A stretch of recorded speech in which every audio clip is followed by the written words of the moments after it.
Greetings all, Shane Bruce, Restomod Daisy, and guess what we're working on today, kids? It's a Daisy Model 660 Ricochet Rifle.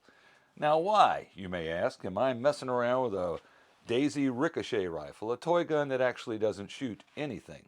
Well, good question. And the answer is, one of my viewers, a subscriber of mine over in merry old England, goes by the name of Sega Fishy and has his own page that deals with making miniature steam engines. Now I'm talking cool stuff.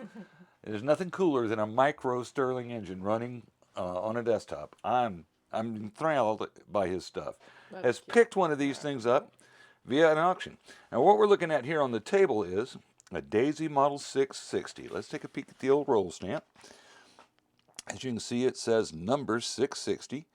It's a Daisy product made in Rogers, Arkansas. There we go. Made in Rogers, Arkansas. And it's, kind of a bare bones little gun. It doesn't shoot BBs. Daisy manufactured many toy guns that had a couple of different features on them. All of them did not shoot. And the reason you can tell it's a toy gun, if it's a Daisy, if you look down here at the muzzle, you'll notice that there's a large pin that goes through the shroud to make sure that little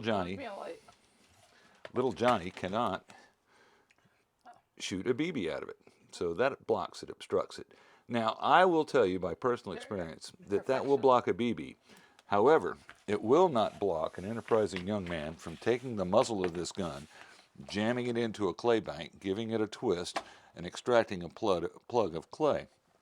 The toy guns are notorious for not working in this fashion, but a standard Red Ryder will shoot that clot of clay, or clay clot, however you may want to call it, or clod, a good distance, 5 to 10 feet, and leave a stain on your opponent's leg, which was the purpose.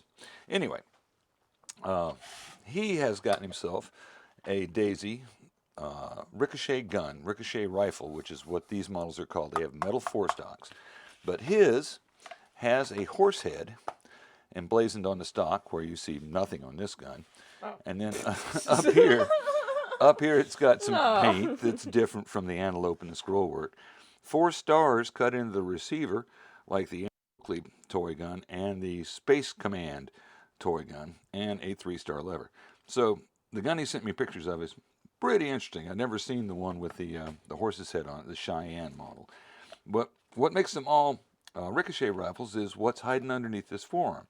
Now, this gun's built with a cast plastic buttstock, not cellulose acetate. These do not warp nearly as bad as the cellulose acetate stocks did, but they still, as you can see, will suffer from the abuse of time. Looks like this got melted up against something at one point in time, and somebody dropped some sort of solvent on it there. Sticker on it. They peeled the sticker off. Adhesive stuck. It does look like something stuck there. Anyway. Yes, definitely. Well, that looks like it's coming off with finger pressure. That's what I'm saying. It's probably from a sticker. Glue, old glue. Oh, so anyway, the antelope scroll survived, which is nice. I would like to get this scanned and make a pattern out of it so that we can make a water slide decal to replace these types of items on guns that people want to keep in original condition. But let's back up a little bit. Backing up. The whole purpose of these rifles was to make this noise. Oh, God. All right, I'm going to let you know next time I shoot it. We'll do it again because, you jumped on the sound effect. Okay, here's the Ricochet Rifle sound effect. Hear that? Doesn't that sound like a ricochet? Yep. You ever heard a ricochet for real? Yeah. Okay. Well, it sort of sounds like a ricochet. We'll do it one more time just because it's fun. Gotcha. Black Bart bit the big one. All right. Let me show you how those things work. And then I'm going to show you something I discovered on this gun by playing around with it. Metal forearm. Set up with 1 screw, just like a regular Daisy forearm, but no barrel band on this gun. Most of these guns had barrel bands. Some of them don't. This one doesn't. It's amazing that it's intact as it is. All right, now. Oh, my. Now we're looking at the ricochet mechanism. Whoa, this is new. Oh, it's different. There's many components here. You got a little whiz wheel here, and if you spin it fast enough, you can almost hear that ricochet sound. Wow. That's how that gets generated. That wire transmits the impulse to this little drum head here, right there. See if you can get back to it from that side so you can see the plastic. See it? Your finger's on the other side, dog. All right, Well, do just it now. maneuver Do it now. right there. Okay. There's a little plastic window, and let's get a close-up of where that wire spring goes. Okay. The spring bears on the plastic window, and when the wheel whizzes, transmits energy to the diaphragm, and that's what makes the sound. So that is the actual ricochet sound generator.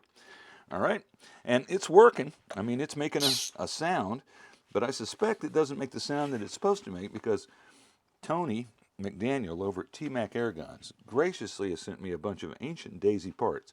And lo and behold, look what I've got. Oh. A replacement Ricochet Rifle drum, the sound maker. Now let's take a look at this wire. You'll see on the gun that I've got that the wire does not have this little loop at the end. Let's see if I can pull that out there. When you raise that up, it's broken off. Okay. And I'm wondering, is having that extra piece of wire going to make a difference in the way it sounds? I don't know. Probably not. Probably not, but we're going to find out. Oh, it's All right, before we tear it apart, let me show you about some other oddities in the mechanism.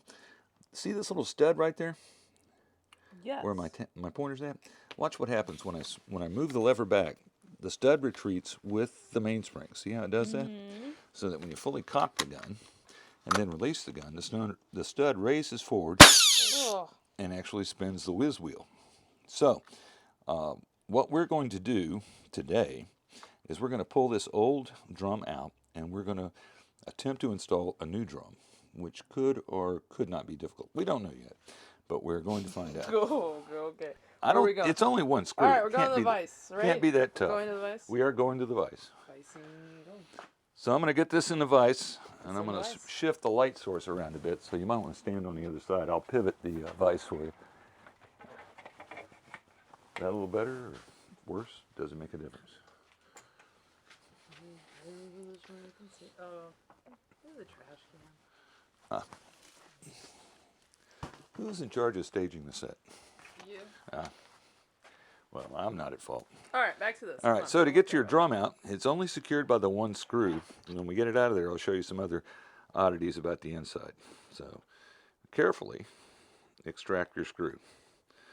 Now, getting the new one in is going to be, smooth move. I like that.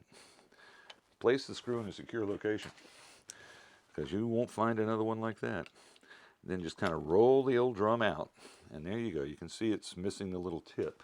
Yeah. As opposed to the impending replacement part.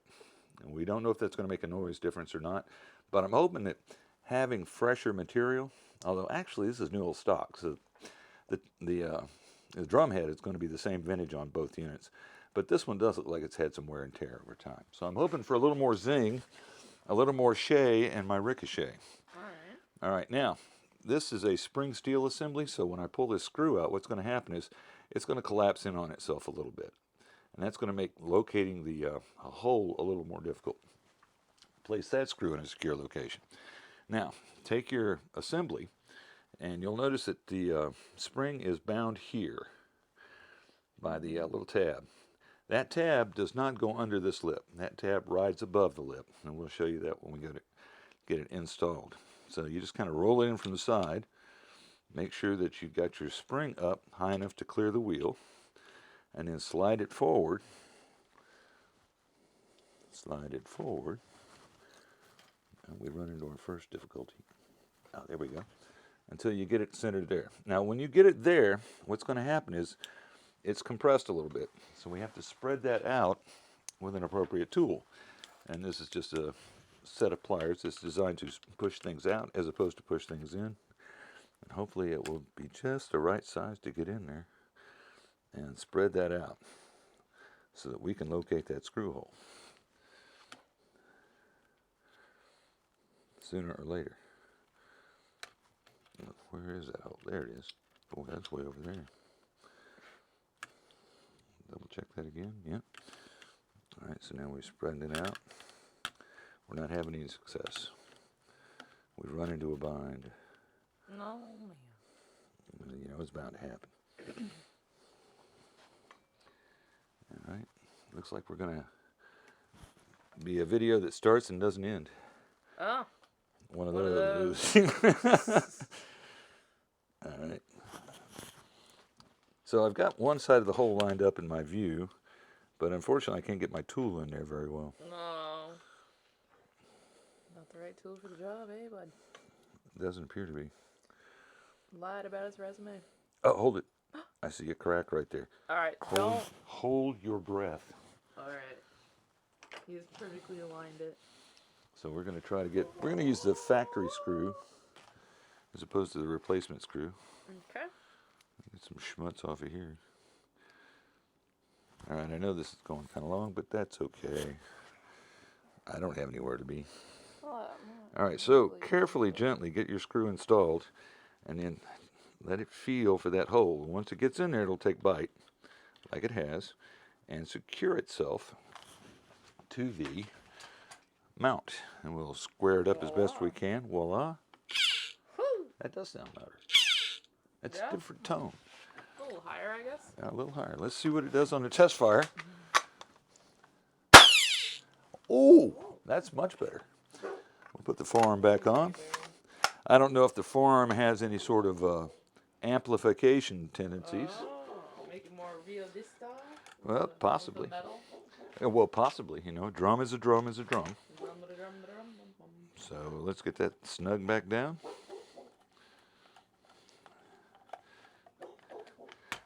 Give her a shot. Oh yeah, that's louder. One more for the road. Oh, and one last time to make the dog bark louder.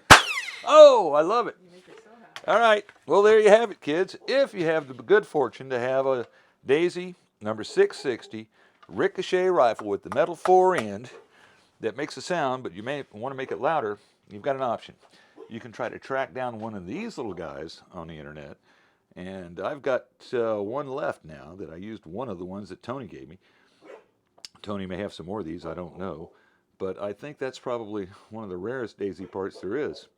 Or if you've got the hull and the diaphragm, but have a broken spring, then you could fabricate one out of spring wire. I mean, that's a doable thing. This would be doable. How well it would work, I don't know. Take a lot of fiddling about. But, you know, that's the nature of hobby work. Nobody's getting paid by the hour, so, you know, you don't have to worry about that aspect. All right, kids, that's all we've got for you today.